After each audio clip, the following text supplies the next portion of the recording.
பிஸ்மில்லாஹிர் ரஹ்மானிர் ரஹீம். அவர்கள் எங்கிருப்பினும் அவர்கள் மீது இழிவு விதிக்கப்பட்டுள்ளது. அல்லாஹ்விடமிருந்தும் மனிதர்களிடமிருந்தும் அவர்களுக்கு பாதுகாவலான ஒப்பந்தமின்றி அவர்கள் தப்ப முடியாது. அல்லாஹ்வின் கோபத்தில் அவர்கள் சிக்கிக் கொண்டார்கள். ஏழ்மையும் அவர்கள் மீது விதிக்கப்பட்டு விட்டது. இது ஏனென்றால் நிச்சயமாக அவர்கள் அல்லாஹ்வின் ஆயத்களை நிராகரித்தார்கள். அநியாயமாக நபிமார்களை கொலை செய்தார்கள். இன்னும் அவர்கள் பாவம் செய்து கொண்டும் இறையாணையை மீறி நடந்து கொண்டும் இருந்ததுதான் காரணமாகும். அல் குர்ஆன் 3 வசனம் 112. எனினும் வேதத்தையுடையோராகிய அவர்கள் எல்லோரும் சமம் அல்லர். வேதத்தையுடையோரில் ஒரு சமுதாயத்தினர் நேர்மைக்காக நிற்கிறார்கள்.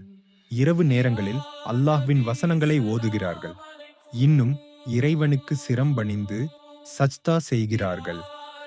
அல் குர்ஆன் 3 வசனம் 113.